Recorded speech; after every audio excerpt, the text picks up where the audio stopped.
Okay, ladies and gentlemen, we're going to start almost on time. As usual, people come on time, not for time. My name is Jan Klein-Heisterkamp, and it's my pleasure to welcome you at LSE tonight for our fourth LSE arbitration debate. This arbitration debate has become the flagship of our transnational law project, which some of you may know. And arbitration has always played a center role for transnational law and therefore also for our project. And therefore we are delighted that we are now really instituting a custom of having an LSE arbitration debate. So this is our fourth debate. Let me very quickly introduce the speakers to you, as if it were necessary, but some of the younger people might not know everyone. The first, the moderator, Toby Landau. And actually I will stop right there and just quote from an email which I received from John Beachy in reply to my invitation for tonight. And he wrote, "Many apologies and my warmest regards to you, the debating partners and the moderator. You have pulled off a small miracle by pinning down the elusive Mr. Landau to an appearance."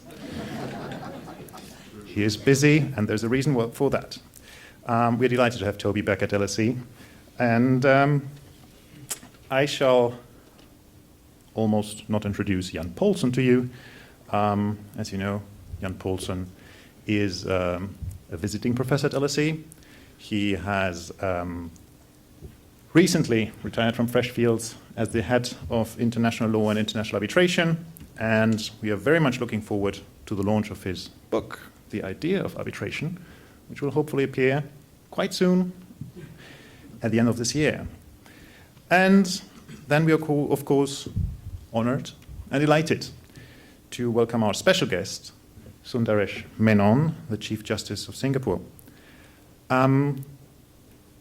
Menon graduated first-class honors from the National University of Singapore, obtained his master's in law from Harvard, and is a member of the Singapore and New York Bar, has been a partner in prestigious law firms in Singapore before being called to the judiciary in 2006 as a judicial commissioner, then 2010 as the attorney-general of Singapore, and since last year, judge of appeal, and quite quickly after that, Chief Justice of the Supreme Court of Singapore. Of course, Sundaresh Menon is also a great figure of international arbitration, and it was actually his very candid and sharp keynote address of last year's ICCA in Singapore, which has stirred up things in the international arbitration community and has given rise to also tonight's event. And this fits very well in with our moderator's similar role with his Freshfields lecture in 2011 when he asked, how do we save investment arbitration from itself? You see that there are critical questions to be asked. Now, LSE has a worldwide reputation as a place not for cheerleading, but rather for critical analysis, and to look critically also at criticism, and hence tonight's debate. When walking through the main entrance, you might have seen the coat of arms of LSE, on which there is written rerum cognoscere causas, to understand the real origin of things. And this is the spirit in which we conduct our research. We try to push our excellent students and also influence practice. So tonight's arbitration debate on is self-regulation of international arbitration an illusion is perfectly in that spirit. And I hope you all enjoy the debate. Thank you very much.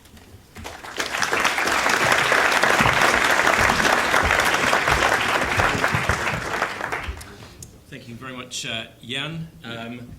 My role as moderator is of no significance, really. I'm here just as traffic warden. And all I'm going to do is to set the scene for the debaters to begin with their presentations. Very briefly, the genesis of this current debate. The genesis was Sundaresh's 2012 ICCA keynote address in Singapore, which proved to be a galvanizing moment in the curious world of international arbitration. It has framed and focused a debate that has continued ever since. Sundaresh began by talking of the rise of the golden age of arbitration. But just as the audience in Singapore were about to settle back into their comfortable velour conference seats, ready for a period of self-glorification, self-satisfaction, and mutual congratulation, the address actually turned 180 degrees. It wasn't so much a celebration of arbitration as a moment of deep reflection, and indeed the identification of critical weaknesses in the process, an expression of some alarm about current practices, fundamental issues of legitimacy focused upon institutions, arbitrators, and counsel, and questions as to the sustainability of our curious practice in the future. And where Sundaresh ended was a call for some form of greater regulation of the process. So the key questions that have focused arbitral minds in the months since that address have been, firstly, is there a problem? Is there some kind of systemic failure on the part of institutions, arbitrators, counsel, to maintain minimum standards in terms of ethics and conduct? Is the problem actual, or is it just perceived? Is there a breakdown in trust in the process, or issues of a lack of transparency? And if so, then what do we do about it? What form of regulation or intervention might be appropriate? What are the instruments that we might look for? Are we looking for changes in laws to allow more scrutiny? Are we looking for changes to institutional rules? Do we want more A6 booklets on our arbitral bookshelves? Do we want eBay, Amazon-style feedback forums for users with customer satisfaction ratings? Do we want universal coverage, or do we want local regulation? And in particular, the question that's going to focus us this evening is whether the international arbitral community is actually capable of establishing convincing mechanisms themselves for self-regulation. And if I can put it completely neutrally, is there a danger of over-complexity and rigidity and curing the disease, but rather killing the patient in the meantime? That is the issue to be debated, and we're going to structure the debate in the following format. There will be 15 minutes per speaker, first of all, by way of general opening of the case for and against regulation and intervention. Thereafter, there will be 3 separate topics addressed. Firstly, institutions. Secondly, arbitrators. And thirdly, counsel.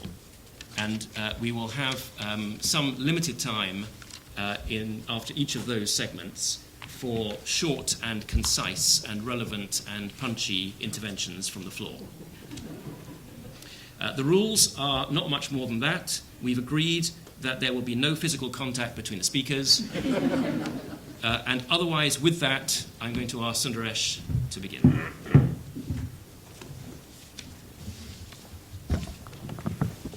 Thank you, Toby. The subject of our debate this evening is framed as something of a leading question, since it presupposes that there is a case for regulation or intervention, the scope of the debate being over the precise form this should take. I think I'm in good company in saying that indeed there's virtually no meaningful regulatory framework to govern international arbitration, and that this is untenable for a variety of reasons. I can point to works of Johnny Vida, Doak Bishop, Catherine Rogers, and indeed my friend Jan Paulsson, among others, who have spoken to one or another aspect of this broad proposition. But there is an equally respectable body of opinion on the other side who contend that arbitration is as successful as it is precisely because it has largely avoided being regulated, and that the genius of the community of practitioners should be left to drive it to even greater heights. So I'll take a few minutes first to sketch out my case for saying that there is an urgent, even a vital need for steps to be taken to address the need for a regulatory framework. In some respects, it seems odd to speak of trying to fix a problem in arbitration at a time of unprecedented growth and success. As the saying goes, if it ain't broke, don't fix it. So the starting point must be, is it broke? Is it the case that there is truly nothing inherently wrong with arbitration that warrants any sort of action being taken? Or, in fact, are there things wrong, but perhaps only latently so, such that it is but a matter of time before the problems become patent and even acutely so. My thesis is that it's very much a case of the latter. Arbitration developed as an alternative to the traditional methods for the resolution of disputes. But there have been significant and dramatic changes in the environment in which arbitration operates, and this raises new challenges. It is vital that this be recognized and acted upon. I make good this proposition of a dramatic change in the operating environment with two basic points that will demonstrate the need for a common, considered response to the challenges that are posed. First, the dramatic growth of new entrants. This means the existing framework, such as it is, which evolved in a different setting for a different type of industry, is no longer adequate. Let me break this down into three further steps. First, that there is a very significant growth in the number of new entrants coming into the industry, and that this can be expected to grow ever more dramatically. This seems self-evident in some respects, but let me give some quick highlights. New arbitration centers are opening all over the world and in locations with limited history or background in arbitration. Many of these are in Asia, the Middle East, and soon increasingly in Africa. These are trends that mirror the global trade flows. At the same time, in keeping with one of the basic norms of international arbitration, many jurisdictions have lifted restrictions on who may appear in international arbitration, whether as counsel or as arbitrator. Arbitration is seen as big and lucrative business, and perhaps as an area of legal practice with some of the brightest prospects. It will draw many who dream of having the whole world as the field in which to ply their craft. It is law without borders, albeit without the same positive connotations that accompany the use of the corresponding moniker by our medical colleagues. Second, why should this be a problem for the existing framework? In its original conception, arbitration was a commercial alternative to traditional litigation. It did not have to contend with the hurly-burly of modern international commerce. Today, courts are seen as the primary purveyor for domestic disputes, while arbitration is the primary provider instead of the alternative for cross-border commercial disputes. In the old world, arbitration practitioners shared an implied or a tacit understanding of what constituted acceptable conduct and held themselves to self-prescribed standards without the need for express rules or even the intervention of courts or tribunals. Catherine Rogers notes that in this setting, the lack of a formal set of rules of conduct did not pose a problem because everybody knew what the expected norms were. Challenges against arbitrators were practically unheard of, not because there were no rules, but rather because of this shared value system. And herein lies the crux of the problem. Implied understandings or shared values do not provide any meaningful means of shaping or influencing conduct once we have morphed from a small, largely homogeneous group to a very large, very heterogeneous group, bringing a myriad of backgrounds, influences, and perspectives of what constitutes acceptable conduct. There is a separate issue of those who come to arbitration, not always thinking of it in terms of a cherished system that has an important, even essential role to play in promoting the international rule of law, but rather as the new El Dorado. This too can have significant effects on the behavior of counsel as well as arbitrators. In a small community, one can easily tell who the good ones are. In a large pool, arbitrators start to think in terms of business and practice development so as to get noticed. In short, arbitrators no longer regard themselves as bound by peer standards across the world, because amidst the present diversity, there can be no peers in the true sense. Thirdly, leaving aside problems caused by cynical motives, in a globalized industry without unified standards, cultural differences pose serious difficulties.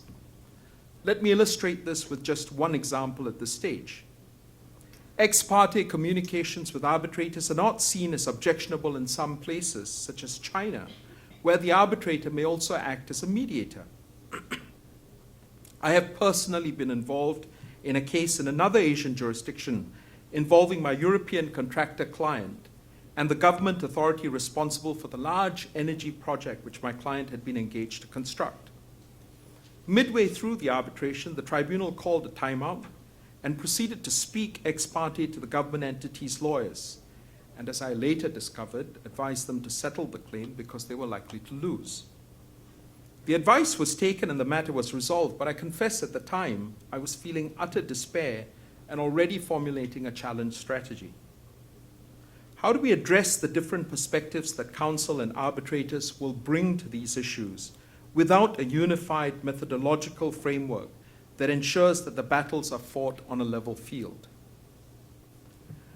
My second basic point is that we're facing altogether new types of issues that raise new types of difficulties and challenges that the industry needs to respond to with considered responses. Again, let me give you two examples. The first, third-party funding of arbitration. What is it that sets third-party funding in international arbitration apart from its incidence in domestic litigation? Third-party funding in international arbitration is rapidly growing. According to literature reviewed in preparing for this debate, the largest US funder who specializes in funding investment arbitration claims commits an average of $8 million to each case. It is evidently a good business model if one looks at the rate at which its profits have grown. In international arbitration, the use of third-party funding is virtually unregulated. This is in contrast with its use where this is permitted in the domestic litigation setting. In Australia, for example, the federal government enacted the Corporations Amendment Regulations No. 6, 2012, which impose safeguards. These include requirements that litigation funders put in place arrangements to manage conflicts of interests. Time doesn't permit me this evening to develop a further point beyond identifying it. International arbitration features the unique situation of counsel and arbitrators being drawn from essentially the same pool and even exchanging places sometimes from case to case. This can give rise to acute difficulties where a litigation funder is funding separate cases that come across a given practitioner in his capacity as arbitrator in one case and as counsel in another. There are other issues with third-party funding in the context of international arbitration. Funders are in this purely for the business returns, yet they can have so much influence over the proceedings as to become de facto the party that selects and appoints the claimant's arbitrator. To what extent are contexts of this nature disclosable? The need for common and coordinated responses to these issues seem plain to me. A second example of a problem that has come to the fore in the prevailing environment of international arbitration is that of counsel qualifications. A few days ago, I received a note from Melanie Willems, a partner with an international law firm, touching on this. The particular point is this. In international arbitration, there are no qualifying criteria over who can appear as counsel or arbitrator. In most significant jurisdictions, there are no bar admission requirements to be met. In fact, to the contrary, there is a sense of normalcy created by the typical setting of a lawyer from, say, Singapore appearing in an arbitration in London governed by, say, Swiss law. And there is no legal requirement that the counsel concerned must get Swiss counsel's input or advice in such a case. Do we tolerate this as a matter to be left to the client who exercises his free choice? Clients may lack information. They may be depending on a relationship with a law firm which might well be generally competent, but thinks wrongly as it happens that local advices are necessary. Do we then depend on the right of the client to sue the law firm as a sufficient protector of the interest involved? What about the public interest in ensuring that those who seek legal assistance are getting that which complies at least with minimum standards? So to summarize, I would suggest arbitration is a globalized industry. It is no longer wise or possible to depend on the old idea of a shared value system to ensure appropriate standards of conduct, because there can no longer be said to be such a shared value system, and equally because there is no longer the sort of proximity which is necessary to ensure that practitioners are sensitive to peer reviews and pressure. There are legitimate concerns over the degree to which the conduct of practitioners is shaped by excessive financial interest. Aside from this, there is a real problem with difficulties in differences in perspectives and culture, And finally, we are facing new types of issues for which considered and coordinated responses are called for. Before leaving this, let me touch on 3 frequently raised objections to regulation. First, the argument from party autonomy. It is said that parties have a fundamental right to play a direct role in the design of the arbitration, including, most importantly, the right to select the arbitrators and counsel. Parties, after all, are best placed to know what skills or qualifications are required to resolve their disputes. Party autonomy, although a paramount pillar of international commercial arbitration, cannot be said to be an absolute principle. There are some immutable norms which parties cannot contract out of. As an example, the model law and the New York Convention provide for specific concessions to public policy or even as to arbitrability. I suggest the argument of party autonomy does not prescribe insuperable normative objections against improving on the existing practices. Indeed, there are flexible options for consideration that are entirely consistent with fundamental precepts of party autonomy. And let me give 2 deliberately simplified examples just to illustrate the point. First, in relation to the way arbitrators are appointed, parties could, in a manner consistent with party autonomy, indicate that a chosen institute must select all the arbitrators from a list provided by the parties. Or in relation to the regulation of counsel conduct, the rules of an institute could incorporate basic norms expected of counsel participating in an arbitration conducted under the auspices of that institute, and allow the tribunal the power to exclude counsel who breach those rules. This, I'm given to understand, is presently under active consideration by the LCIA and is likely to be passed. The key, I suggest, is not to close our minds off to the consideration of solutions, provided we first recognize the problem and with it the need for a solution. Next, the argument from overregulation, what has been referred to as legislative, a health warning against the urge to legislate more and more rules in the endeavor to solve problems.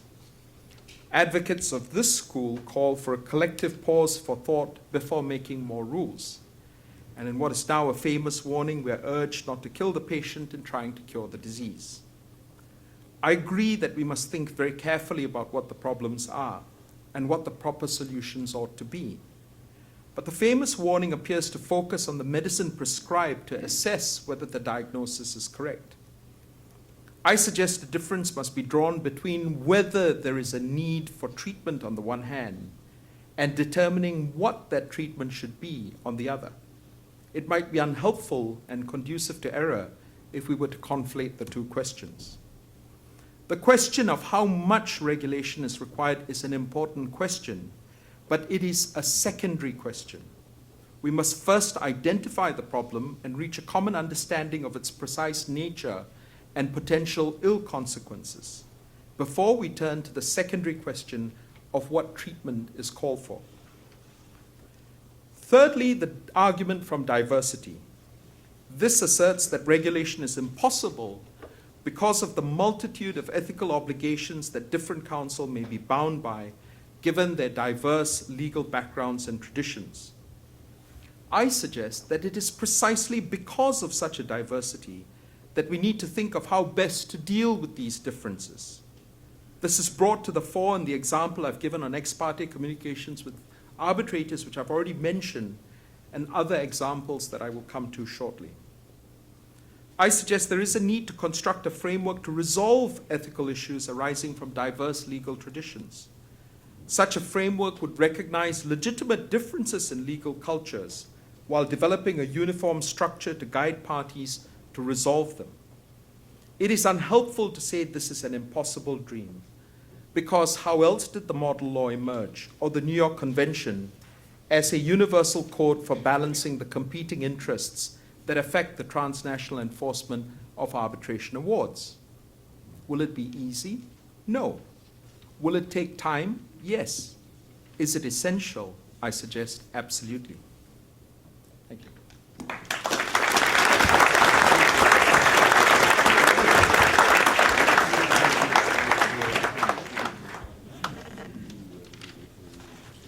Good evening, ladies and gentlemen. The last time I had the occasion to hear Chief Justice Menon speak, He addressed an audience of 1,000 lawyers, specialists in international arbitration, and proceeded to send an icy chill down their collective spine.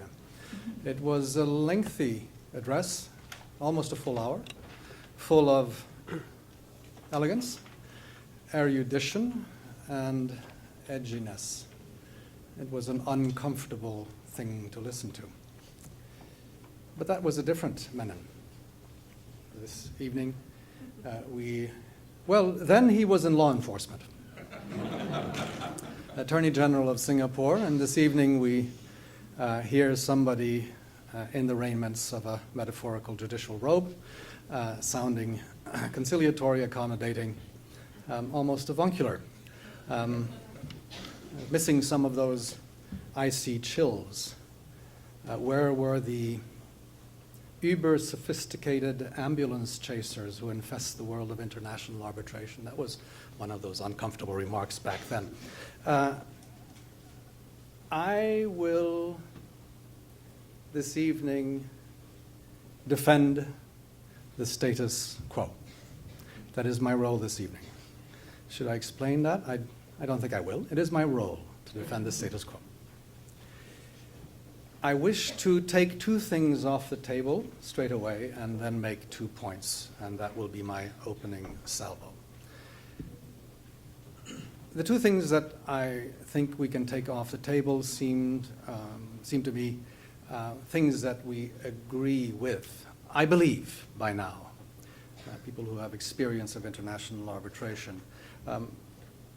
I wasn't there, but I've read Chief Justice Menon's remarks at Queen Mary's last year, where he accepted that although in arbitration there was a notion that justice is blind, there was also the reality that many, if they can get away with it, seek to game the system and try to get away with whatever they can. And that needs some policing. Let's take that off the table. We all agree. Secondly, party autonomy is not absolute.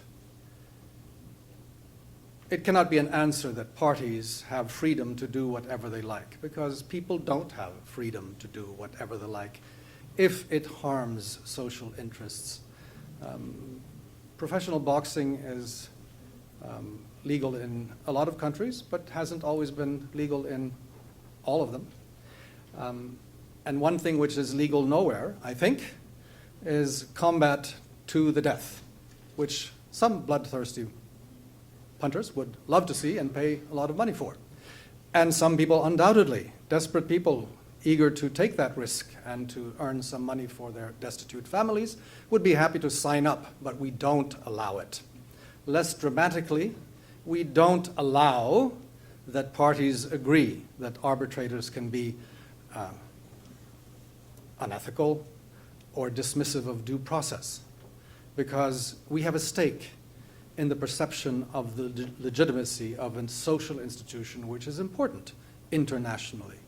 Important in that it reduces the costs of international economic transactions, in lowering the premium for legal risk, in giving greater hopes on the reliability of contracts. It's important, and therefore party autonomy is not an answer to the problems we're talking about tonight.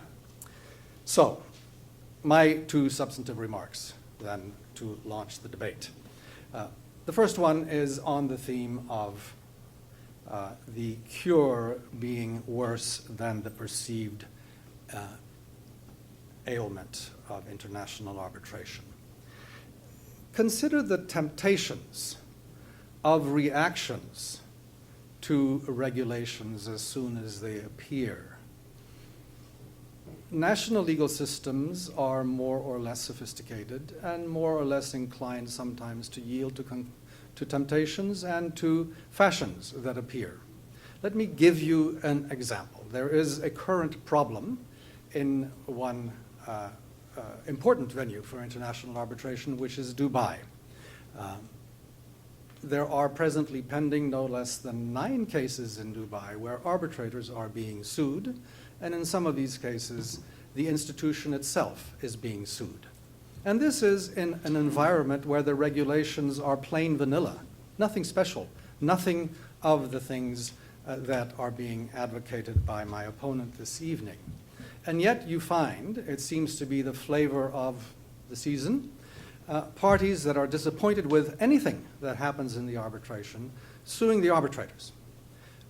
The Dubai International Arbitration Center is a very successful one with a caseload which compares to that of the LCIA. And many familiar names in international arbitration are sitting in these cases, and among the 9 cases I have mentioned, you have quite a few of them who are being sued before the courts of Dubai. For example, the arbitrators have decided that they have jurisdiction. A complaint is made, even though the rules say jurisdiction to decide their own jurisdiction. A complaint is made to the arbitral institution that there has been an excess of power. That is turned down, as you would expect, and everybody is sued. The arbitrators and the center, because the center has not overruled the arbitrators. The next thing that happens is that the arbitrators are asked to resign because they have a conflict of interest with the parties, because they are being sued.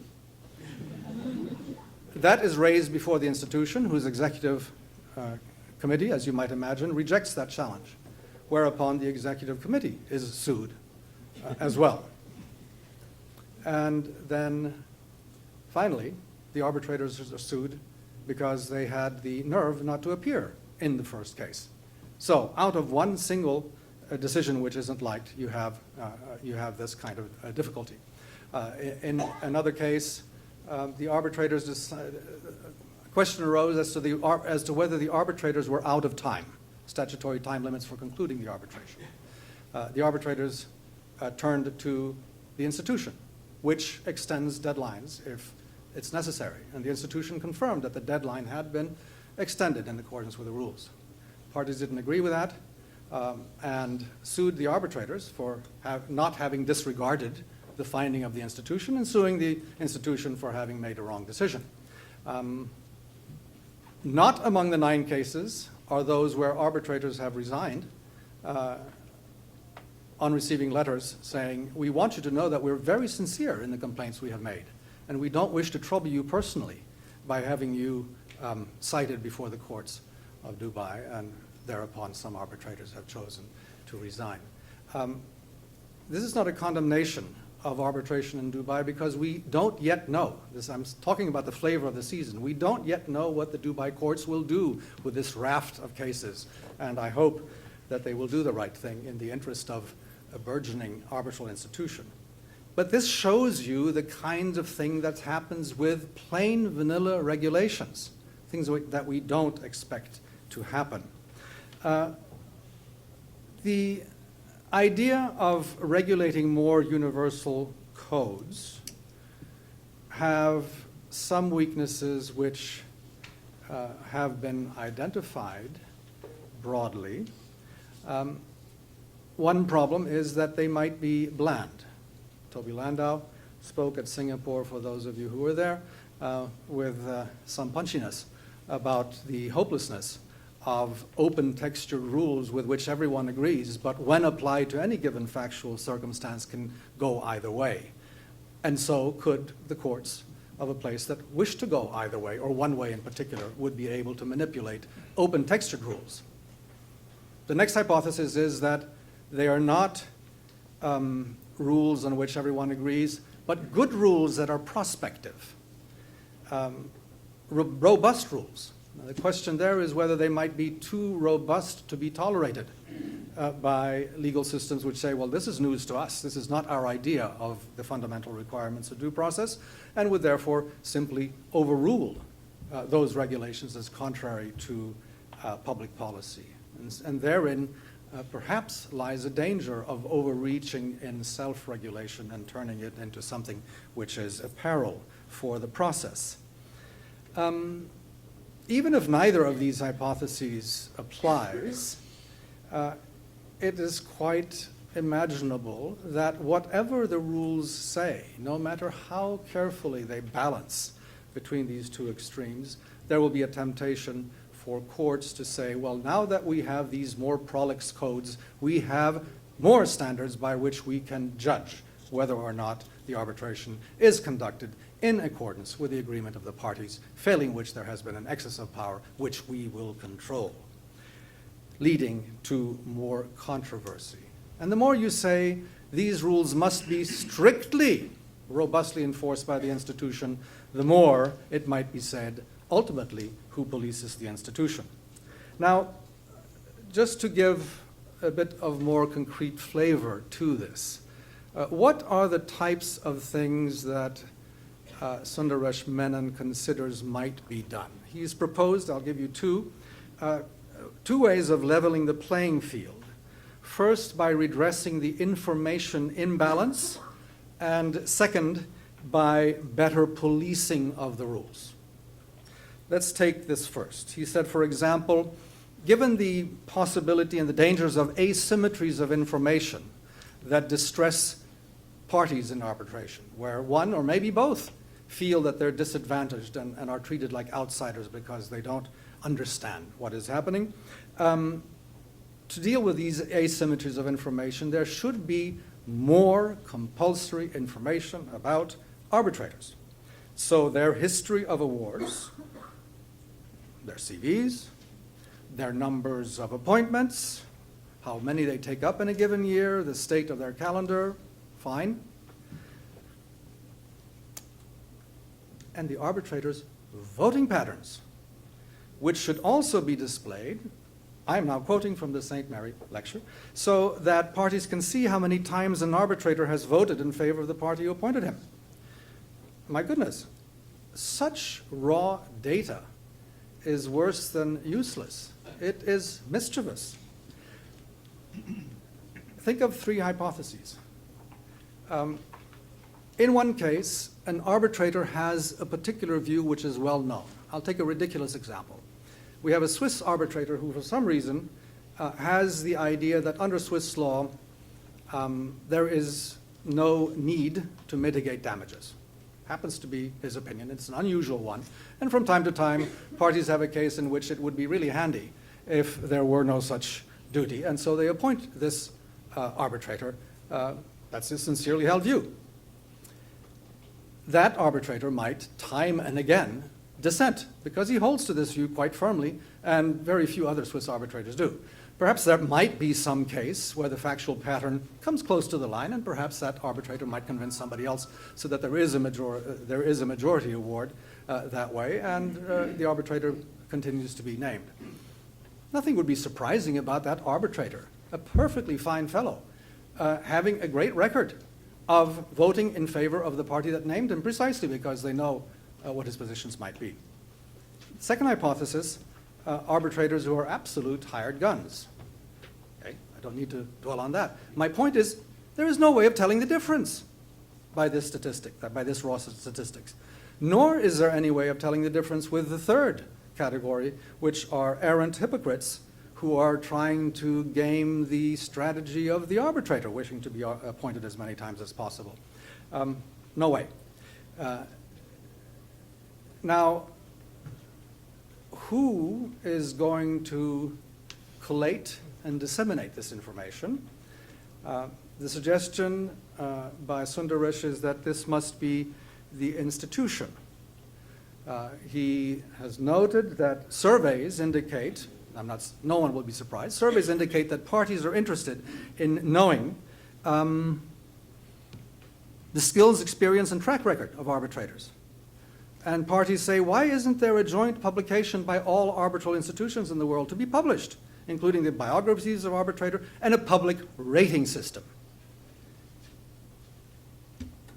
I'd like that too, but please show me one I believe in before I will assent to it. In the United States, there are some specialist areas of arbitration. Many of you know, employment arbitrations in the United States are typically resolved by arbitration, whereas in many other countries, that is forbidden. It's not arbitrable. But in the United States, that is standard. There are tens of thousands of labor arbitrations every year.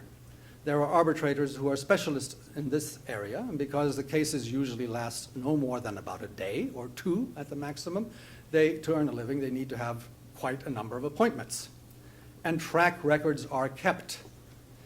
These arbitrations usually are conducted under collective bargaining agreements, so that there's management on one side and not the individual on the other side, the union on the other side. And they keep track of how the arbitrator comes down. Pro-management, pro-employee. And if an arbitrator has come down one way too often, well, you see the problem. It's a difficulty. So before this, here's an issue. We can agree, wouldn't it be nice if we had this, that, or the other thing? But has anyone proposed a convincing system of achieving this? Rating systems then also finally raise the problem of the sincerity of the information given by the parties. It will have occurred to you already before this evening that if you ask parties what they thought of an arbitrator, you actually want to know whether they lost the case. But above that, if a survey goes out from an institution to a user, a frequent user of arbitration, who is very, very happy with an arbitrator, they might actually be reluctant to go too far in saying, we really like that arbitrator. Terrific job. We'd like to see him appointed many more times, particularly in our cases. The institution might have a memory of that and perhaps be reluctant the next time. I think the parties want rationally, when that day comes, when they're asked, to be a little bit cooler about that type of appraisal. Others will be very enthusiastic. How do you know who responded in compiling these statistics? The second substantive point I wanted to make is that I think we should perhaps agree that what we're talking about this evening is the regulation of ordinary commercial arbitration in the international sphere, B2B arbitrations. There are other kinds of arbitrations. There are SS arbitrations and BS arbitrations. I'm not trying to be rude. There are state-to-state arbitrations, and there are business-to-state arbitrations, the largest subcategory being investment arbitrations. And in those cases, I think it may be wise not to mix these combinations for present purposes. And take account of the fact that in the public international field, most disputes have political dimensions. The niceties of due process may be, to some extent, illusory in a nervous world divided by ideology and geopolitical motives. The issues that bedevil the law of nations are never far from such anxiety, whether they are inherently political, like matters of self-determination, or inherently flexible, like equitable adjustments of maritime delimitation. Powerful states may fear that they are unpopular and that adjudicators from jealous, weaker, but more numerous nations will gang up on them. Small states may fear that their own influence is nil, and that they are far able to resist unfair judgments than, say, the permanent members of the United Nations Security Council. In short, the politics of adjudication under public international law may make it unlikely that disputing states will accept a lot of regulation. Not to put too fine a point on it, states are inherently less law-abiding than private parties. Private parties can invoke no casus belli. They must look to the law and negotiation. Given that disparity, it's perhaps too much to expect states to believe in the possibility of fully neutral arbitration in all elements of the process. Business-to-state arbitrations may be to some extent influenced by those considerations, but there seems to be no reason whatsoever why such incredulousness must also prevail in the commercial field. Parties enter into contracts with the objective of relying on them. Contracts that also goes for their arbitration agreement and the notion that they mean what they say, and the rules to which they refer should be applied in the way they have been written, a fair process with unbiased institutions and unbiased decision makers. Ex ante, this can only be understood as a shared view, and that I propose to be the premise of the remainder of our debate this evening. Thank you.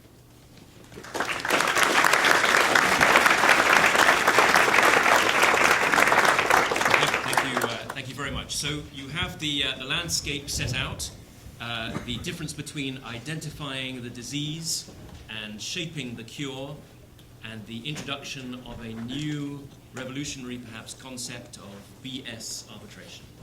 And with that, we are now getting into the detail, because it may be that both aspects, in terms of identifying the disease and shaping the cure, can only make sense when one looks at the particular context and the particular issue. And so with that, we turn first of all to the topic of institutions. And the speakers have set themselves the impossible task of encapsulating everything that needs to be said on each issue in 7 minutes. And so Jan will start. Yes. Not counting time to walk to the podium. Institutions. Actually, I will borrow some time from the next 2 segments to say a few more things about institutions, because that's not as often talked about as standards for behavior of arbitrators and counsel. And so you might say I have a short attention span and I'm a bit tired of talking about those things, and this seems to be a new subject. But I sincerely believe that the institutions are the thing with which it all begins and cannot be solved without focusing on the institutions. And I have a feeling that this is going to be an enduring subject for the next generation of international arbitration. Counsel and arbitrators have selfish reasons to obey the leadership and the moral leadership that institutions set for them. So, seeing that arbitrators and counsel can be made to obey, is it possible for us to regulate for a nation of devils? I'm channeling Immanuel Kant, who said that no legal system can be devised unless it would also work for a nation of devils. Well, can we do this? We must if we can. The ICC used to be the dominant institution in the world. There are now more entrants who have achieved critical mass and significant credibility, and yet other new entrants in far greater numbers who haven't achieved all that much, but might, because of their inexperience and lack of resources, pollute the environment with doubts about their ability to conduct themselves in an appropriate way. And that creates problems for even the ICC, which risks being tarred by the same brush. Have I switched sides? No. I'm talking about the status quo. The status quo is dynamic. I hope that some of you will appreciate that rhetorical device. I can win this debate even if I lose it. But there never was stasis in the way that arbitral institutions run things. There was always a way of reacting to new practices, to new difficulties, to new controversies, to new tactics that came up in the field of arbitration. So to deal with them and to adjust existing rules is not a sea change and is not nothing new. It's a question of degree. So I would not defend a status quo which does not encompass an element of adjustment.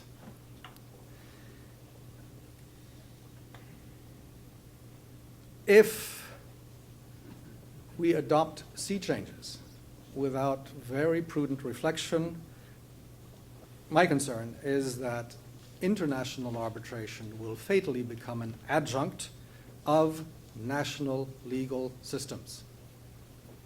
Okay in some cases and quite disastrous in others. A contradiction in terms. International arbitration ultimately subject to national policing, a recipe for failure. Given that the success of international arbitration is so directly correlated to the absence of an international judicial system, Isn't it striking, ladies and gentlemen, that the arbitral process has not developed a unified institutional structure either? This point was not lost to the pioneers of international arbitration. In 1961, at the first Congress of what would in due course become the International Council for Commercial Arbitration, the second and third topics, let me read the titles, were the following: the harmonization of procedural rules of arbitral institutions, 1961. And the second one, the creation of an international agency empowered to, an international agency, empowered to appoint arbitrators, establish arbitral procedures, and registered awards in order to facilitate their execution.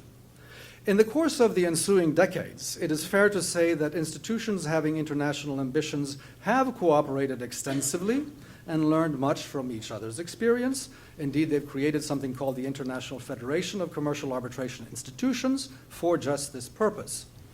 A useful convergence of practices may unquestionably be observed with respect to arbitral procedure.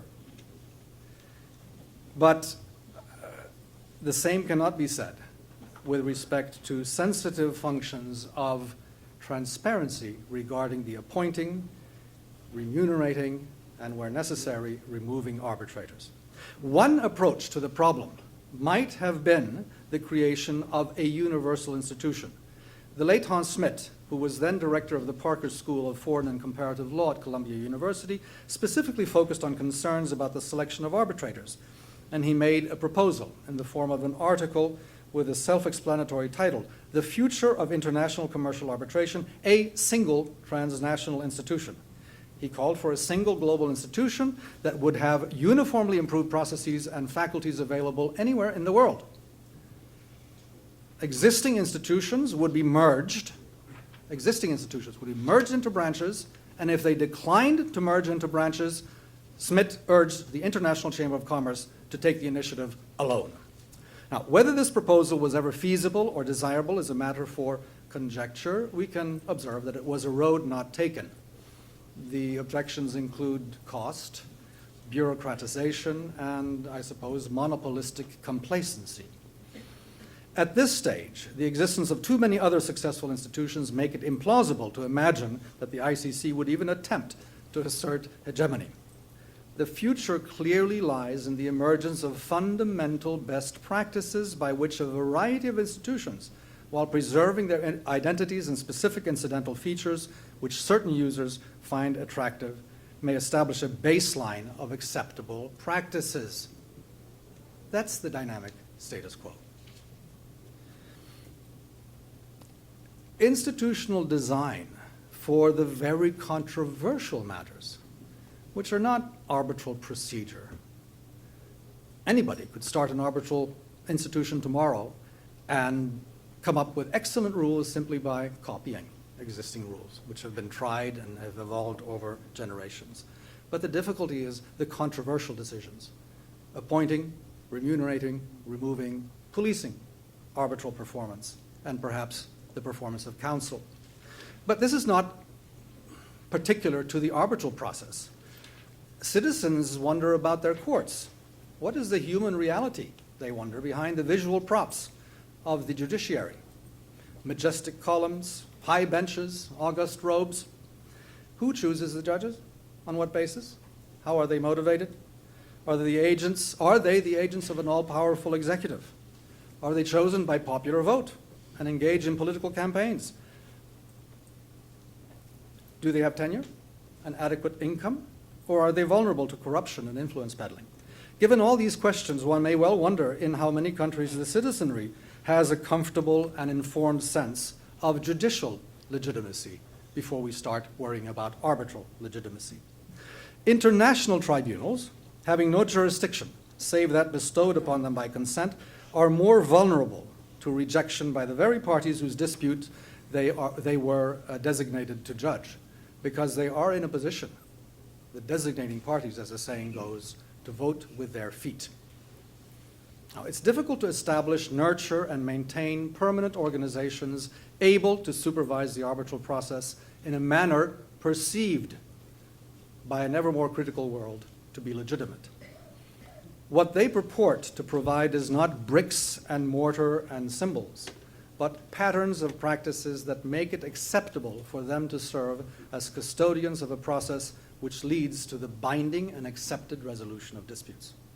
This, of course, is not achieved quickly or easily, especially when set against the constant clamor for less costly procedures and the resourcefulness of arbitrants whose conduct relentlessly add to those costs.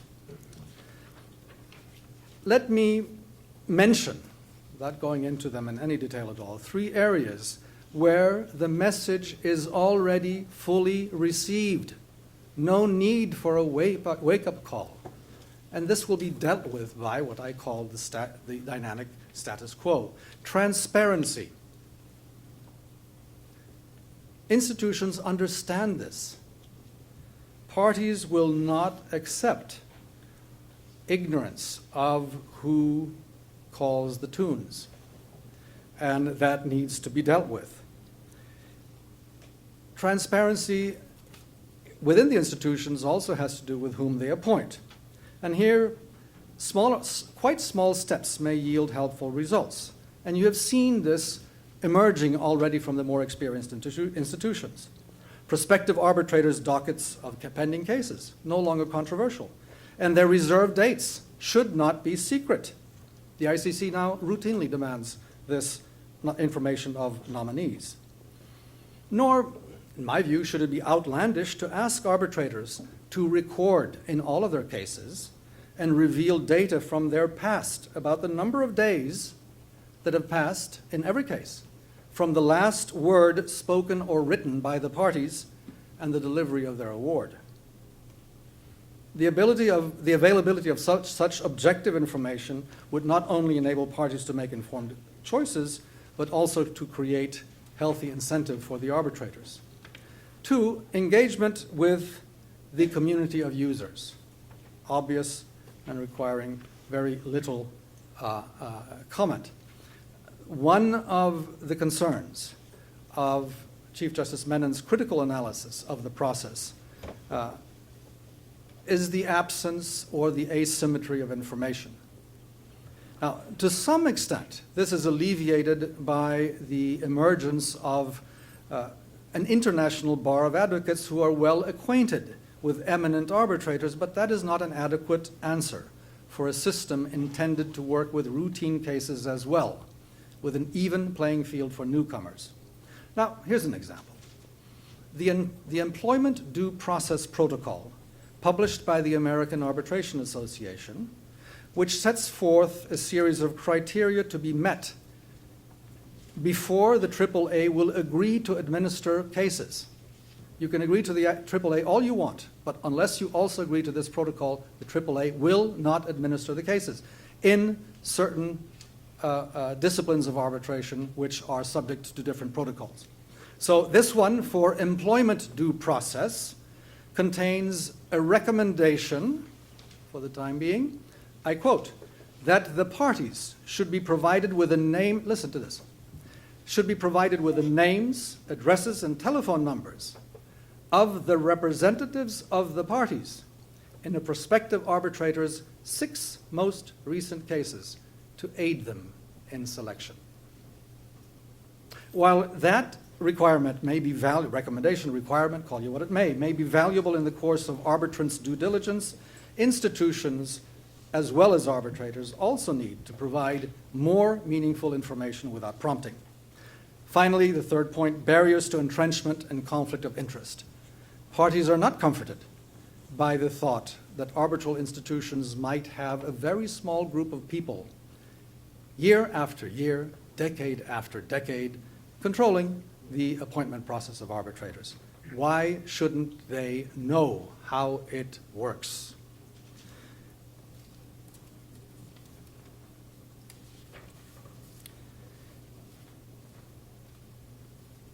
These messages, as I've said, are already received, and they don't require a sea change.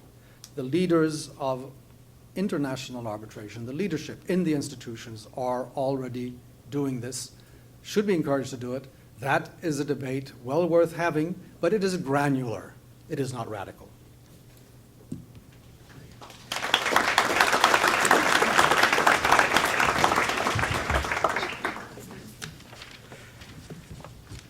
Let me preface my brief remarks on institutions with a couple of observations on possible models for regulation.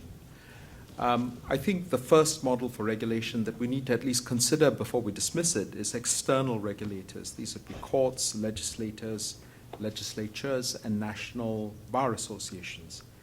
And I think the one point on which most of us, perhaps all of us, would agree on is this is not workable. And I say so for at least 5 reasons. First and foremost, the problem is transnational in nature, and the last thing we need is a fragmented response that cuts against the prize of harmonization that has been hard fought for and has been won to a significant degree over the last 4 decades. Second, domestic institutions may not sufficiently understand the unique circumstances of international arbitration. Third, in prescribing the norms, they might draw upon rules and norms from within domestic legal systems, which are ill-suited to set standards to govern conduct in international arbitration. To return to the medicine analogy, it would be a case of prescribing medicine for the wrong disease. It might not cause much harm, but it won't help, and worse, might give the illusion that the problem is receiving attention. Fourth, in enforcing norms, local agencies might be influenced by local priorities, compounding the lack of uniformity in norms and standards of enforcement. And finally, the national court structure is ill-suited to carry out any frontline governance. Issues of misconduct are raised too late, usually at the enforcement or setting aside stage, when the award will already have been rendered. So the real search must be directed at what I call internal regulation, or a form of self-regulation, which is ethical regulation managed principally within the community, within the processes and institutions of international arbitration, as opposed to by external authorities. The best examples of effective responses to other types of challenges faced by arbitration, and Jan has spoken of some of them, have come from the experiences and collective wisdom of its practitioners, even if this has sometimes been harnessed through an international body. I referred to the model law, the New York Convention, the IBA rules on disclosure applicable to arbitrators. Such collaborative efforts from within, or at least with the active involvement of the community, are likely to be the most responsive to the real needs of the community and throw up solutions that are most likely to be effective. They're also best placed to gain legitimacy and acceptance from within the community. The proposed revised version of the LCIA rules, to which I have referred and which I warmly welcome, is a promising example of this. It prescribes a core set of conduct norms for counsel and provides that the arbitral tribunal may exclude from the arbitration counsel found to be in serious or persistent violation of the guidelines. This will be an important first step for the international arbitration community to take ownership of its own governance structures within the profession. There is another model which, for want of a better term, I refer to as pure self-regulation, and which is perhaps closer to self-censorship. It leaves regulation in the sole hands of the practitioners themselves. For example, a firm might adopt a rule binding itself not to accept appointments from a particular type of entity, such as, for example, states in treaty arbitration, so as to avoid issue conflicts. While salutary and beneficial, this in and of itself is unlikely to be sufficient, as it rests principally on the practitioner's own ability and motivations to self-regulate. And put simply, these motivations and attitudes are not widely shared, a point I made in my opening remarks. But this is the model that might work best for institutions. I have not and do not call for the regulations of institutions. Institutions, in fact, I suggest, really can play a critical role in developing the governance of the profession, of the industry as a whole. The real opportunity is the possibility for institutions to develop measures and mechanisms that can better regulate arbitrator conduct and standards, points I will develop in the latter 2 parts of the debate. And by playing a greater role in internal self-regulation of the industry as a whole, specifically because institutions are motivated, and they're motivated in an environment that is increasingly competitive, to develop the best standards from within the community. And who better to provide these standards than the members of these institutions?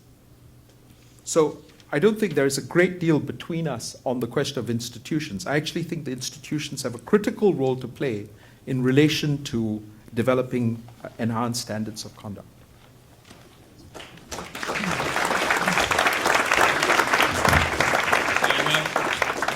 we have a slot for any interventions from the floor, and I'm now looking for help because we have a bit of a problem.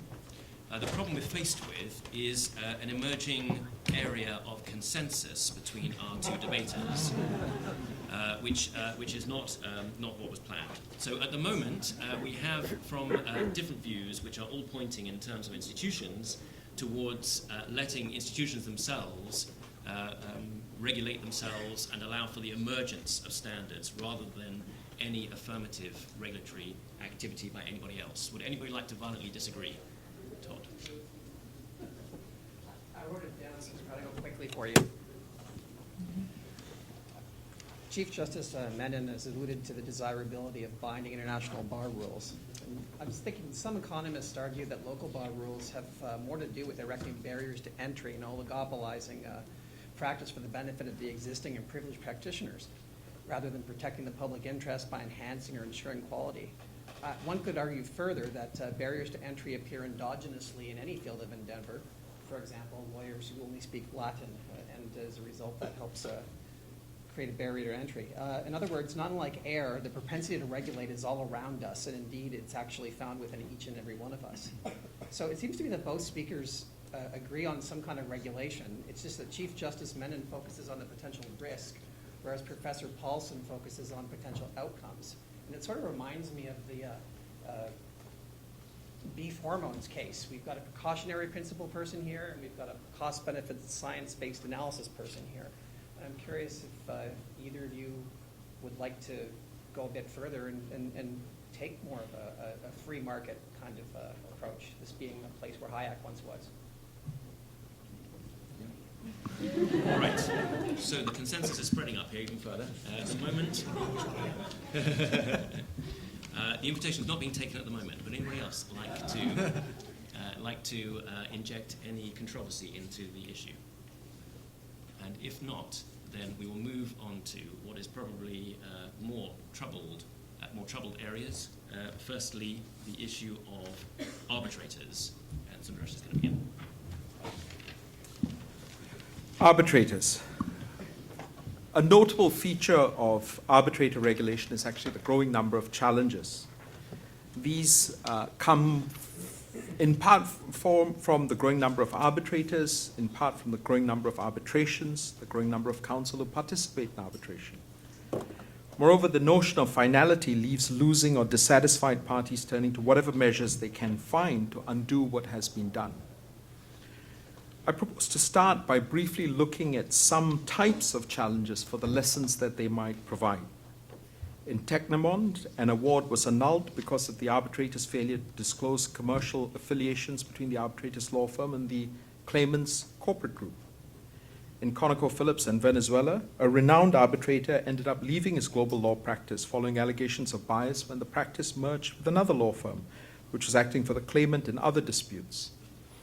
In Hrvatska against Slovenia, counsel who came into the case late and whose involvement was disclosed at a late stage was prohibited from participating in the arbitration when it was found that he came from the same chambers as one of the arbitrators.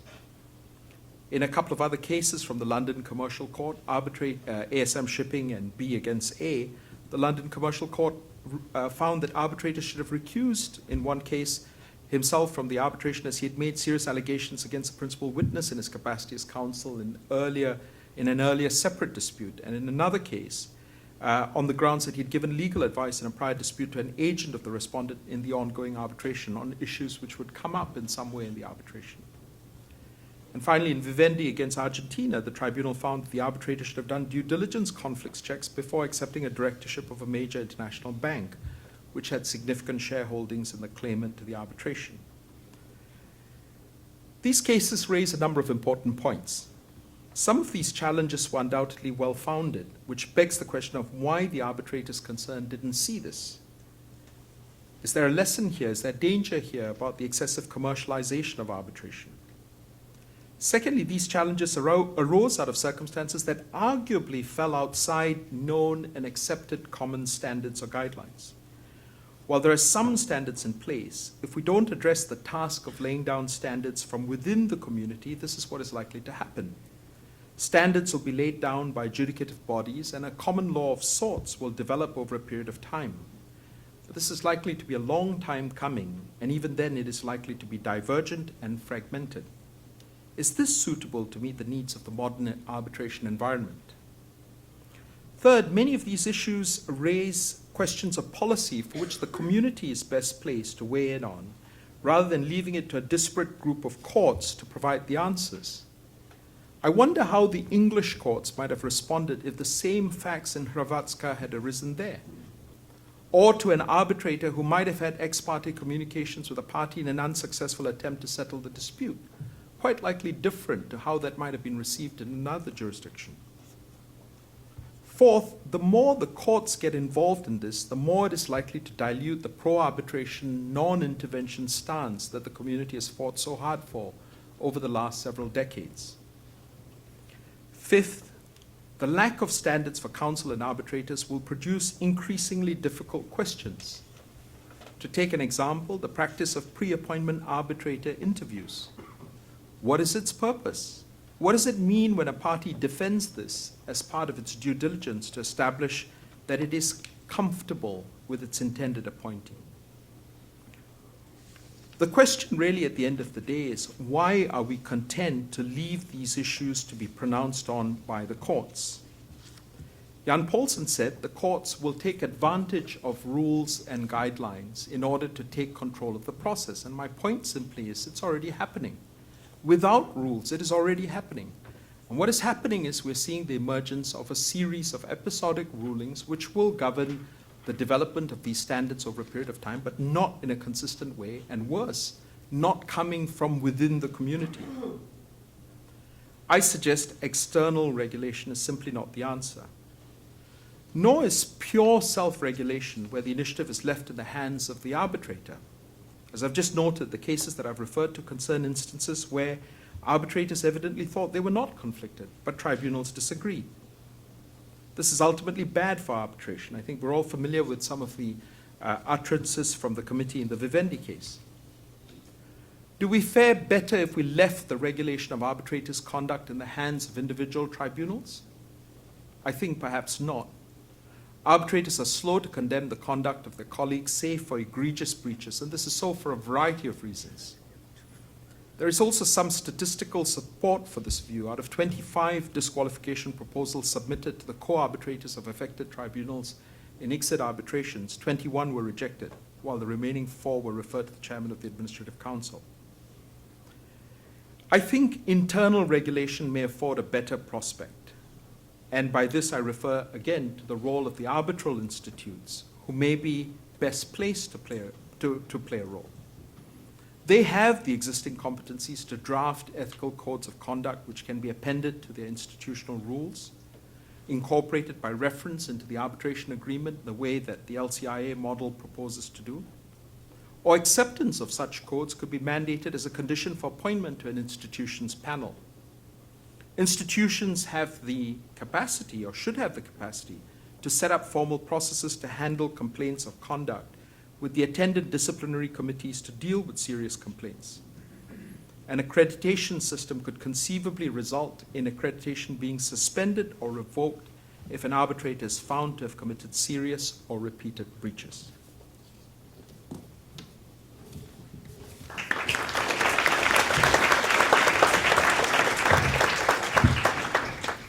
This is where I'll make up some time. I cannot find very much to disagree with, if anything, in what I just heard. So I leave it to you, ladies and gentlemen, to comment later on the question of the rules that apply to arbitrators.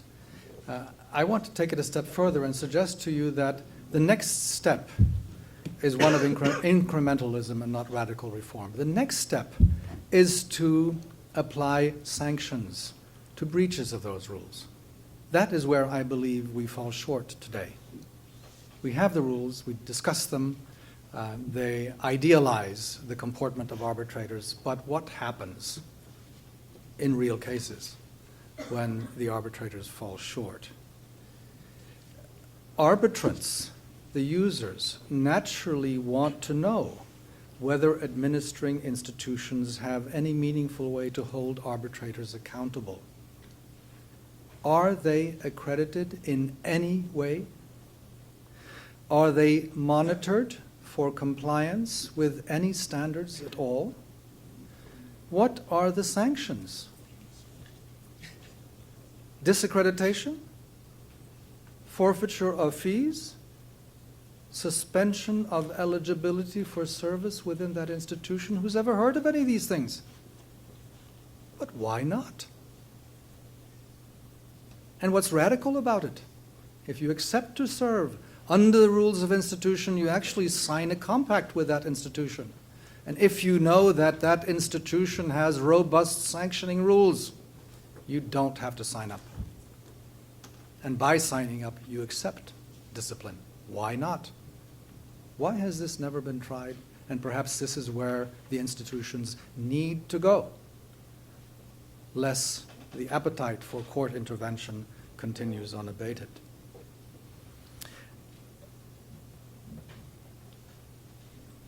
Is there a serious attempt to address the disquiet that might arise from the personal familiarity that might develop among leading arbitrators and advocates, some of whom wear different hats on different occasions, in a manner which is entirely foreign to the more distant relations between advocates and judges?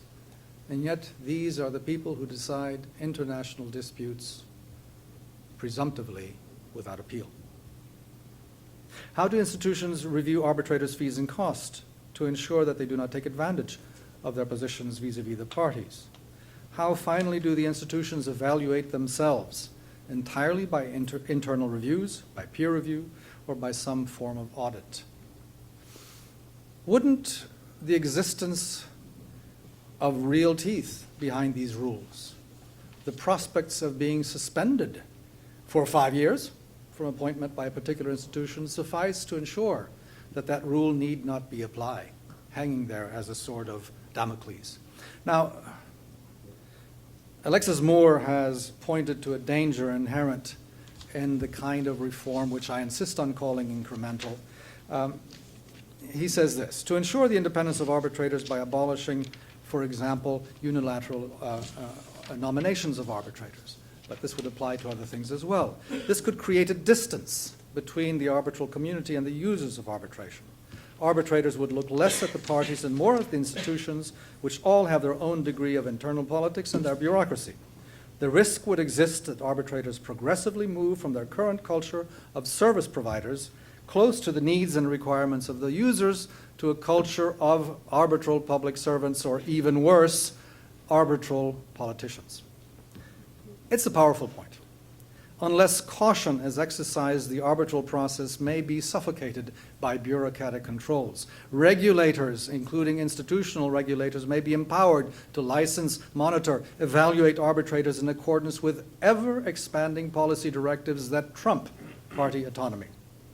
Other officials may step in to establish performance standards as they, not the parties, perceive those standards. In the end, we might thus end up with purely bureaucratic innovations, including from public authorities, such as a rule that certain types of contract may be subject to arbitration only by arbitrators appointed by ministerial decree, to be selected for individual cases by lot or simply by rotation. This is very far from arbitration. Rather, a new form of judicial outsourcing masquerading as arbitration and passing on the cost to the litigants while avoiding the burdens of judges' salaries, benefits, and pensions. As often, it is important to proceed with caution, lest the cure be worse than the malady. I hope I whetted your appetite for considering the AAA's various protocols for arbitrations in different segments of the arbitral institution. I just mentioned the one with regard to employment arbitration, where there was a particular sensitivity to the ignorance of parties which do not, as a matter of ordinary business, engage in arbitral activity, and therefore want to know something about arbitrators of whom they would have little chance otherwise of knowing anything. But there are protocols of many types, industry by industry, and what they all have in common is a key element of the development of the process, which is the significant involvement in the elaboration of these protocols by the relevant interest groups. Lengthy discussions that take place over years for these protocols, which become obligatory if parties wish to use the AAA, which will not administer those types of arbitrations unless those protocols are accepted by the parties. Arbitration would be better understood if outside observers were more engaged in assessing and improving the process. Given that their interest is but intermittent and contingent, it behooves the arbitration community to solicit their views and to provide them with information useful to their judgment. To seek to escape their scrutiny would be a serious error.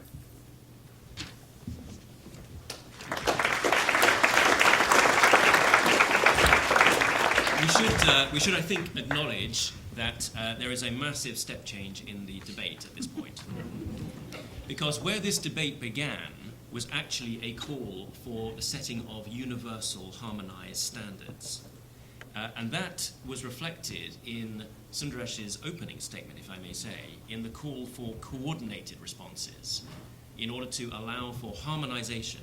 And yet, I think there may be a detectable retreat because now we're hearing that it should not be universal, but it should rather be institution-based, which would be local and which would be diversified. That is something that there may be thoughts about from the audience, particularly those who have previously supported, as there have been many, the call for IBA guidelines or more generalized, harmonized guidelines in this area. And equally, the other point that may be worth making is that the starting point is to say, well, there are more challenges. And the question that I have is, if there are more challenges, will we reduce the challenges if we regulate more, or will we increase the challenges because we will provide people with more mechanisms and standards and terminology and tests to deploy in order to derail the process? And with those completely neutral observations, would anybody like to contribute? Yes. You may have to shout from there. Okay, I'm very happy to do that. There's a microphone just coming.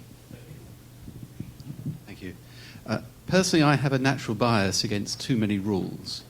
I think, as you've alluded to, Toby, that too many rules, after a while, encourages people to find ways to get within the rules or to try and bend the rules as far as possible. I always think of the analogy of a cliff-top path. If you're walking along a path and you see a sign that says, "Take care, the path might be a little bit crumbly," then you will tend not to walk too close to the edge. If, on the other hand, there's a railing on the edge, you will tend to walk right up to the edge, lean against the railing, and look over at the rocks underneath, just to check it out. Having the rules makes people go much too close to them, and much too close to the edge. And I think we're far better keeping things with slightly vague rules, which will actually reduce the amount of challenge and reduce the tendency to go too close to them. I'd also like to suggest that if rules are seen to be the answer, perhaps somebody needs to found an arbitral institution that has lots of very precise rules. And then let's see what the market thinks and see if people want to use that institution as a preference to those that already exist without such rules. Thank you very much. Yes. All right.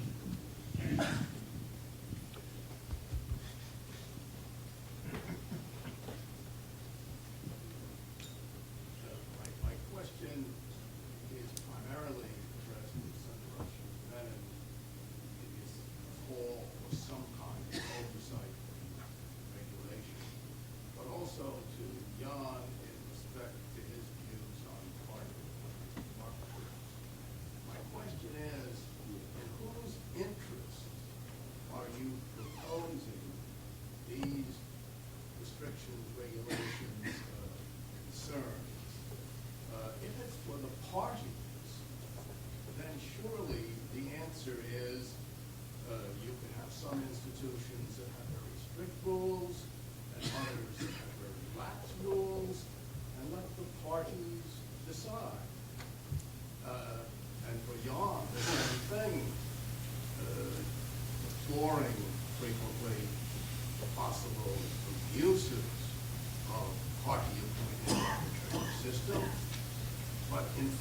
history shows that parties mostly want to be able to appoint an arbitrator.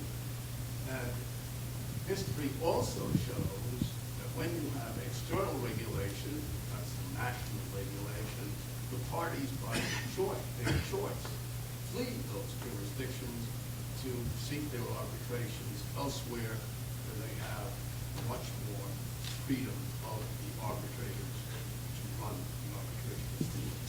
Thank you. Yeah. Let me just touch on the first point.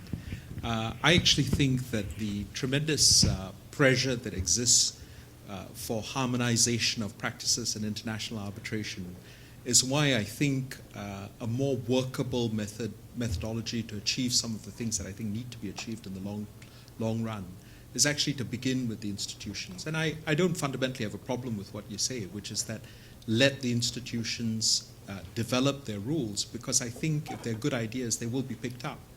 I think the idea that the LCIA has put out for setting out a minimum code of conduct for counsel is a very good idea. I have some things to say about it, which I'll come to in a few moments. And I think when people in the industry see that it's a good idea, it's likely to be picked up, and other institutions are likely to develop responses to that. And I think we've seen that in a number of developments. As you look at the history of arbitration, over the course of time, as institutions improve their practices, as they develop better practices, these tend to be reflected in developments elsewhere. And this also comments on the point that Toby was making. It's not that I don't think there is a need to deal with universal or widespread standards. I just don't think it's something that's going to happen in the very near term, because obviously it is an issue on which there are considerable differences of perspectives. There are people who hold very strongly to the view that you do need something like this. On the other hand, there are an equal number, if not more, who feel that this is not a good thing for arbitration. I think it will need to evolve. And I think the best way for it to evolve, the most promising way for some of these things to evolve, is through the institutions, where at least the community is actually generating the ideas and the responses, and over time having it picked up. Two questions. Vague rules as a matter of legal philosophy. Vague rules are extremely attractive to me, but I am very concerned about the way vague rules might be applied differently in different environments. The application of vague rules works very well in homogeneous cultures where the actors are imbued with a sense of common purpose, sense of intelligence, a sense of fairness, and perhaps above all, a sense of a stake in the system, which they do not want to destroy for the case of advantage in an individual case.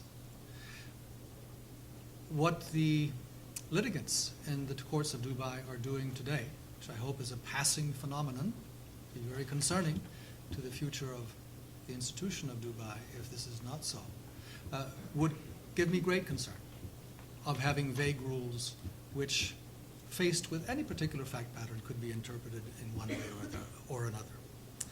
As to the question of whose interest we are concerned with when we talk about the perceptions of legitimacy, it is obviously that of arbitrants who are involved in arbitration and who are considering whether they can trust the system for their future contractual arrangements.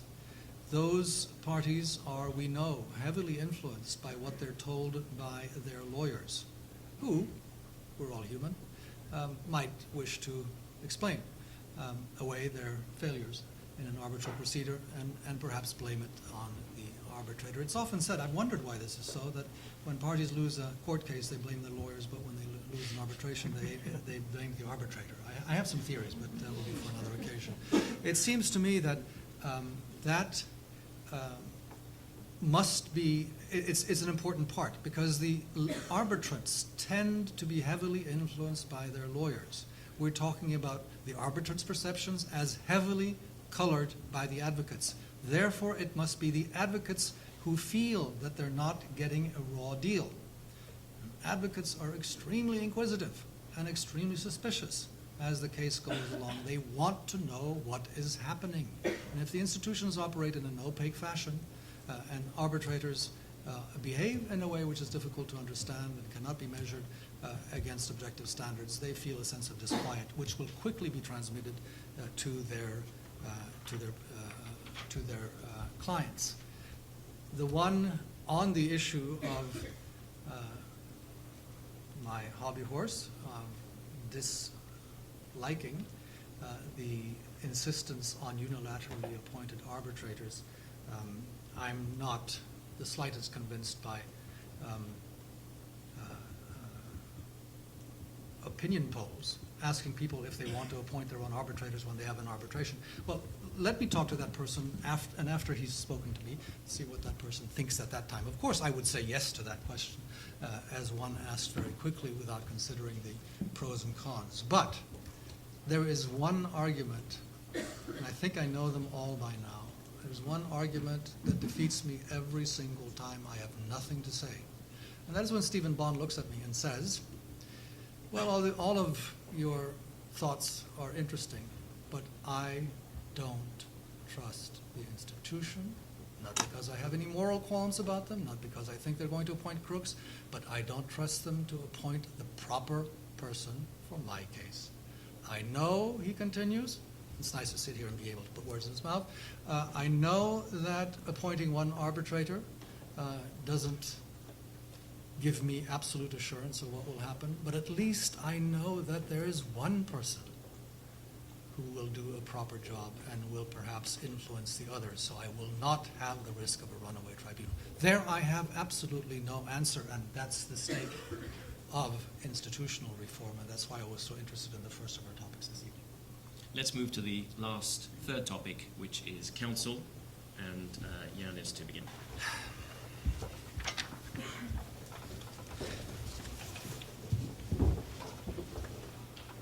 This will be, I'm sure you'll be happy to hear my shortest intervention. I want to address something which I conceive of a moral duty of counsel in arbitration. So this is by way of exhortation rather than really the subject of regulation or not. It seems to me that arbitrators in the challenging field of international arbitration owe it to their clients to consider all of the options that are available in a given arbitration. In national laws, in France, you can be severely punished by the courts if you have an international case and do not adequately inform yourself about the applicable foreign law. You can be disbarred and you can be fined.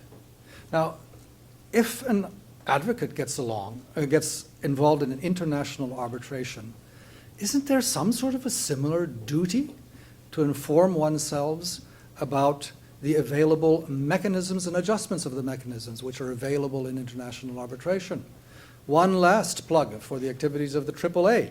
If you know, as you should, that the AAA has devised a special protocol for complex international cases, wouldn't you have a duty at least to consult that and to see what solutions people who have been thinking about this for a number of years, who've consulted the relevant community, which for that purposes are businesses that are internationally active, isn't that something which weighs on your duty of performance as an advocate? That type of attention would solve a lot of the problems which are faced in international arbitration. That happens, I think, also to go for the processes by which arbitral tribunals are selected without the involvement of the institution, where we can all be happy. How about the parties agree to select only the presiding arbitrator and then, trusting him so much, ask him or her to come up with a list of wing men or wing women? There are a number of such possibilities that might be explored, and you might say it's unlikely to yield agreement. How do you know until you've tried it? there is fear on the part of litigants, always, from the unknown. And if there are intelligent ways of trying to seek agreement, surely that is something that must be endeavored.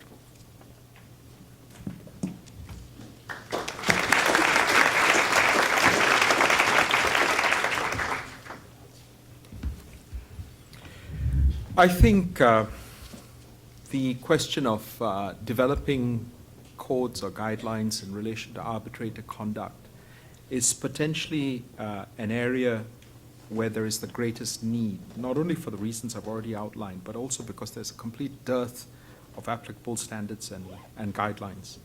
And here, let me again come back to this point about cultural differences that can give rise to acute challenges with two examples. Approaches to discovery. Notoriously divergent, you can contrast the wide discovery rules in the US and English practice, for example, with a more restrictive continental disclosure regime. Another example is pre-testimonial communications with witnesses and what is proper or not proper in relation to witness preparation. What would be acceptable in some instances would be regarded as flagrant misbehavior in others. Let me also touch briefly on Jan's earlier example of what's happening in Dubai. And it's interesting that this is happening. It is, I suggest, not responsive to any of the issues that we've looked at today, because this isn't happening because there are standards. This is happening in the absence of standards, and Jan has said that the courts haven't pronounced on it, but it highlights what parties can do through their counsel to drive a torpedo through an arbitration process. And to my mind, it highlights the need for us to, as a community, step forward and say something about what is acceptable and not acceptable from counsel who appear in arbitrations. When it comes to the regulation of lawyers, the instinctive reaction tends to be to leave it to the national bar associations, but this just doesn't work in the context of arbitration. First of all, the ethical rules enforced by domestic bar associations may not have any application, may not reach foreign counsel who appear within a jurisdiction for the purposes of an international arbitration. Most often, I don't think it would. And second, I think it's doubtful if the Bar Association would particularly be interested to really expend the time and the energy that would be involved in examining cases of this nature, international arbitrations, often taking place in another jurisdiction. And it gives rise to the proverbial case of things slipping between the cracks. And certainly any idea of regulation based purely on counsel doing the right thing is illusory, because there are no accepted standards, and there's simply no incentive for voluntary compliance, because all the motivations stem from wider community interests and the need to preserve the legitimacy and strength of the institution of arbitration. So what are we left with? I think, again, I come back to the LCIA model, which is to allow arbitrators, in the first instance, apart from the generation of dialogues and codes and so on and so forth, but it's to allow arbitrators to regulate counsel in the case before them. But I have some further thoughts to offer and perhaps to leave you with. I think the idea of excluding counsel from an arbitration can be very risky business, because it impacts quite fundamentally on the party's right to choose its representative. And if this were reserved to the extreme cases, might there be room for a more graduated range of options? Could there be costs orders against a party as a sanction for counsel misconduct? Could there be personal cost orders against recalcitrant counsel? We do that in some courts.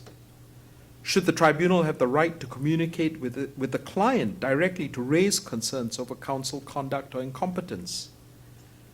Should the tribunal have the right, indeed, should there be an expectation that breaches will be reported to bar associations? And might a party whose counsel is found to be in breach of these codes conceivably be made contractually liable for damages? I think this is an area where more needs to be done.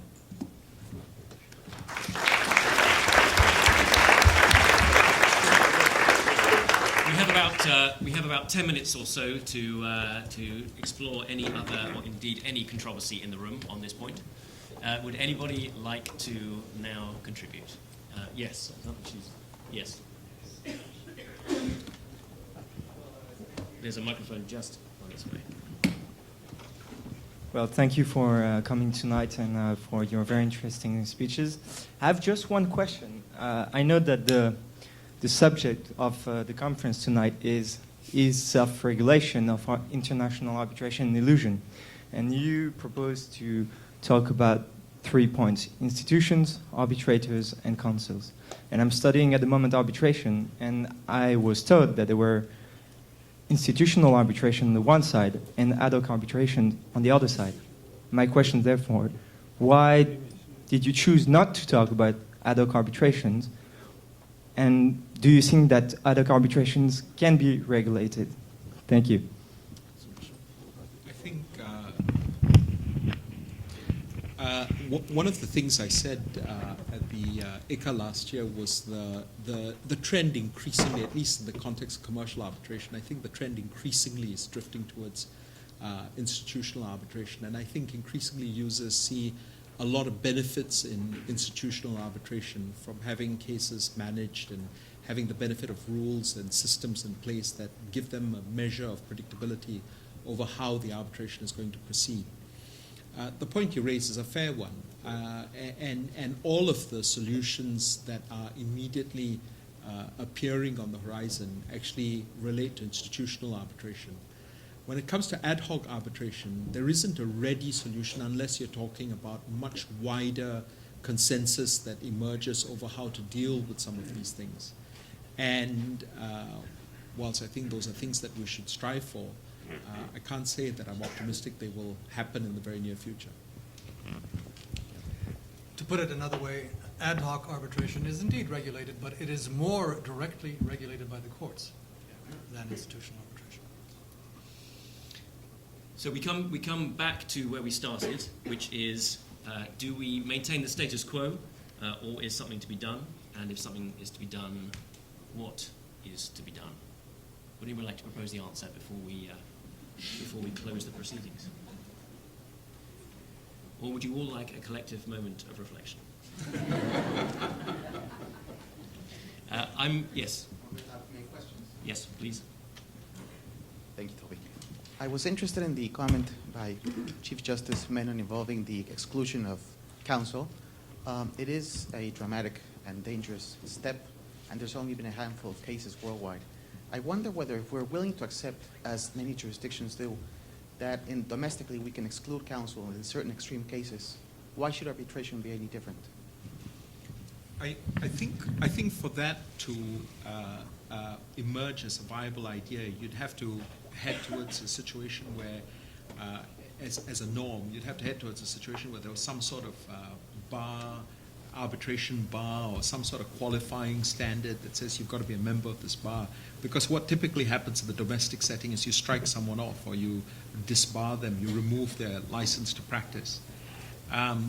The furthest that we've gone in the arbitration setting is looking at excluding counsel in particular cases. There are very, very few instances where this has been done, and I think it is quite a radical idea. I think the LCIA model, which introduces it, is a good one, but I think that it is useful to think of other types of sanctions that can be applied to counsel. I think if counsel knows, for example, that they might be liable to personal cost orders, or that their clients could look to them for an indemnity if they suffer damages or were made to bear cost orders because of counsel's conduct, I think that could well operate as a significant break on counsel misconduct. So I think the introduction of financial disincentives is a good way to have a step-down solution, because actually removing a party from the arbitration may be quite a tall order. But in the long term, I mean, is it possible to dream one day of a situation where, and I did actually think of this, of saying this, where you might have a situation where there are relatively easy barriers to get into the bar of arbitration, but if you don't behave and you get kicked out, you're not allowed back in. Maybe one day we'll get there. But I don't think that's something that, quite frankly, in the current atmosphere, we would regard as being likely in the near to medium term. I want to abuse my position because this is the only chance I'm going to get to put a Chief Justice on the spot. So I want to ask Sundaresh whether, in the course of the time that's elapsed since your keynote address at ICCA in 2012, and the debates that have taken place on this, has your thinking changed? Because it seems that the aspirations have become more limited, and where we started in terms of the setting of universal standards and harmonisation, we've actually gone to quite a different place, which is actually much more restricted. Actually, you're not putting me on the spot because I welcome the question. Yes, my thinking has developed, but let me explain that very specifically by reference to an exchange that I had with Bernard after the QMC debate. We had a debate in September last year in QMC. It wasn't exactly a debate because I wrote a paper and sent it to Bernard, Toby, and they had the paper for a week, and then I made my speech, and then they split it up into three, and each of them took turns to whack it out of existence. But I learned a lesson from there, because we went into that debate with very polarized absolutist positions. And the truth of the matter is, there are no absolute answers. In fact, this is a very, very difficult issue where you need to get people to come round to a consensus, and it's going to take time to come round to consensus. Jan opened his remarks by saying that it was a different Menon who spoke today from the one who spoke last year. He said it was even avuncular. I had a very different objective when I spoke last year, because it was the chance of a lifetime to give the keynote address at ICCA and to have 1,000 arbitration lawyers sitting there and listening to you. I wanted to say whatever I wanted to say. Do I feel passionate about it? Absolutely, I feel passionate about it. Why? Because I practiced arbitration in Asia, where, to be perfectly frank, and if you don't mind my being, I don't mean to be disrespectful, but being very, very frank, it's a very different environment. It's a very different environment. That's the point I'm trying to get across, that you shouldn't look at these issues. Most of the thought leadership in arbitration comes from the West, but you shouldn't look at the problems from the perspective of the West, because it is a very, very different perspective when you look at the massive growth of arbitration, people coming into it without the ethos and the culture and the understandings and the rules. And believe me, that's a real issue. And in the aftermath of that debate, Jan said earlier on that actually let's put one or two things off the table. One of the things he said we put off the table was this idea that are there cynical arbitrators? Are there people who, I made a note of it, he said, are there people who seek to game the system? And he said, well, let's take it as given that all agree. Actually, that's not fair, because at QMC, perhaps because we were polarizing the positions, the position taken, I said that it was absolutely the case that there are people who game the system. Bernard's position was that's absolutely not the case. So the point I'm trying to make in a slightly circuitous way, the point I'm trying to make is my thinking has developed simply because I think it's necessary to persuade. And it's not possible to persuade if you take extreme positions, because then people push back and it becomes sort of you talk at each other rather than trying to talk to each other and trying to find the ground where you can agree on. And that's why the tone today was very different from even QMC, because I'm trying to persuade, I'm trying to get more people to see that there is a need to do something. So my view is there is absolutely a need to do something. And in response to the question that was made earlier on, why, whose interest am I speaking from? I'm speaking from the interest of the institution of arbitration, because I think you will find there is a danger, and I don't mean to be alarmist, but I think there is a danger that 10 years from now, when you find the arbitration community tenfold, 20-fold with new entrants who come in without all these understandings, you're going to find serious risks to the legitimacy of arbitration.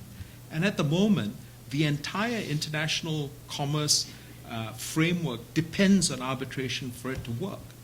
If people started losing confidence in arbitration, if people started having doubts over the legitimacy of arbitration, I think we're going to have serious problems down the road. So that's why I come across as a lot more conciliatory. It's not that I don't think these are important issues. I think they're very important issues. I still think there are real problems out there. They may not be severe in Europe, because most of you come from a background that's a lot more homogenous and a lot more understanding, and you have a lot more history. You've had many decades of arbitration to work through the issues and work through the thinking. But believe you me, I've had cases where I'm involved with an opposite counsel in arbitration before an arbitrator where he's deliberating on his award, he calls me up to say, will you appoint me in another case where the opposite counsel says he's agreeable if you agree? That's, I mean, you know, it seems astounding to you, but this happens. And we need to do something about it. And the only way to do something about it is if the community takes the leadership in defining what is and isn't acceptable. Yeah, do you want to have the last word? All right, a small point and a big point for me. The small point is that if the objection to the presence of counsel is that his or her presence will possibly prejudice the substantive rights of a party in an outcome determinative way, there is no remedy but exclusion. That's a small point.